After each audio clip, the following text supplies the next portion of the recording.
we have said make use of the village and ward secretariats లో ఉన్న టోటల్గా ఎక్కడెక్కడైతే దాంట్లో vacancies here and there wherever they had left out. First focus on that. Problems undakunda war footing basis మీద we've given a date is 30th June 2022 as the date within which all the appointments, compassionate appointments should be done with and JP.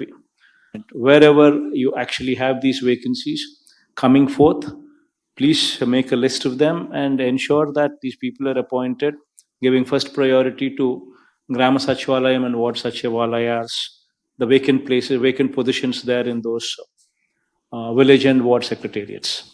So that by 30th June, this is definitely met with, and I do not want any delays in this particular arena.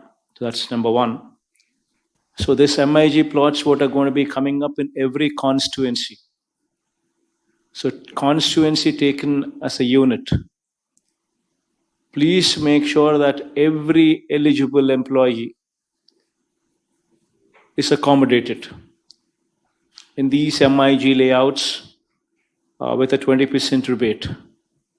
The registration takes place.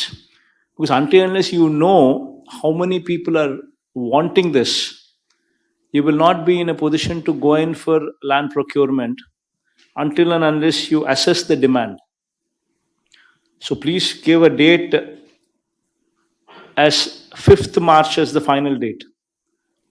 So before 5th of the March, every employee who is seeking this MIG layouts law, house site, whomsoever is seeking, please make sure that they apply before 5th of March. The probation declaration to all the village and ward secretariat employees.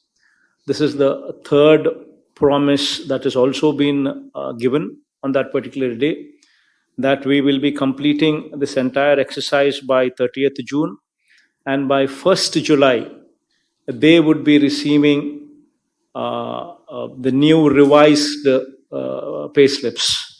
This was the commitment that was given on that particular day when we had announced this. Retirement age, what has been enhanced from 60 years to 62 years, 2 years మనం ఏదైతే అడిషనల్గా ఎంప్లాయీస్కి మంచి చేసే దానికోసం ఏదైతే 2 years వాళ్ళకు we have increased the age limit from 60 to 62 years. That I think the GO is already been issued. So COVID కి సంబంధించి I think all of you are aware that this is a situation where we are now fighting with the third wave. We're in the midst of a third wave. Yesterday, Health Department has also extended this by another 2 weeks. So please make sure that the most important thing is making sure that these 2 weeks pass. Because this Omicron is just moving up, hitting the peak, and then it is receding at a fast pace. So everybody who's getting a fever, the fever is lasting for 1 week. So it's a trend that needs to be just pass off. We just need to pass off. So it's very important that these 2 weeks are very critical. This 27% weekly positivity should reduce. It's very important that we continue with these norms. I appreciate them for ensuring that vaccination process is on full steam. In fact, so much so that 100% first dose to adult population is already achieved. And 90.95% of the people have also been administered second dose. That is also an achievement on the part of the collectors, and my appreciation for you on that count. Post-February, I'm making collectors party to it.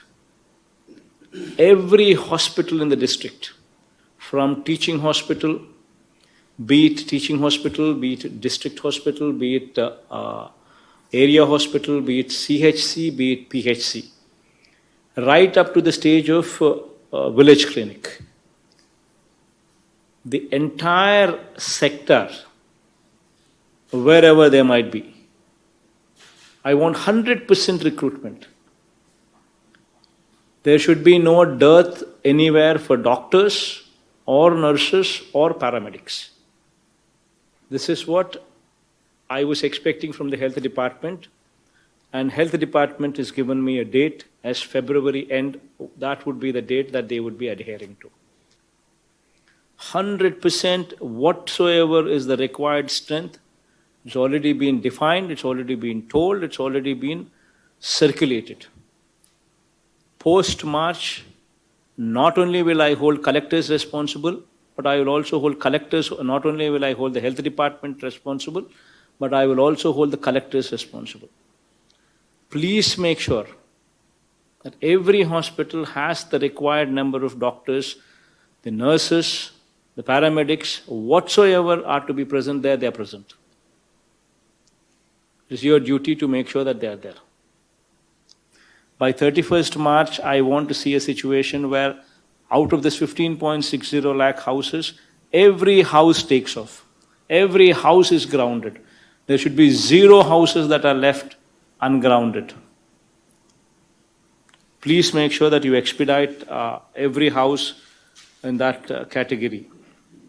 Coming to the next point in the agenda, that is Spandana grievances. This is one particular area that we've been trying to make certain revolutionary changes. We launched the portal just recently, where every file could be traced as to where that pending file is. So now that this facility is available, the collectors would have to take a review periodically, at least twice a week, to understand where the file is left, where the file is pending, and why the file is not moving. Now we have developed a robust portal wherein every file that is passing through is visibly displayed. The entire path is also visibly displayed. There's an SLA in place, and wherever the file is blocked beyond the SLA, it is unpardonable. It's got to be rejected or it's got to be sent. Why is the file still left pending? These are the questions that you need to raise, that you need to ask. And another important aspect is, if the file is disposed of, it is very important that you need to see the reasoning, the quality of the reasoning. That is very, very important aspect. The reason why I say as to why you need to get into the details of the quality of redressal is, the quality of reasoning is, the quality of redressal is, because on an average 11% of the cases are coming back, not satisfied with whatever reply that has been given, and reapplication has been made.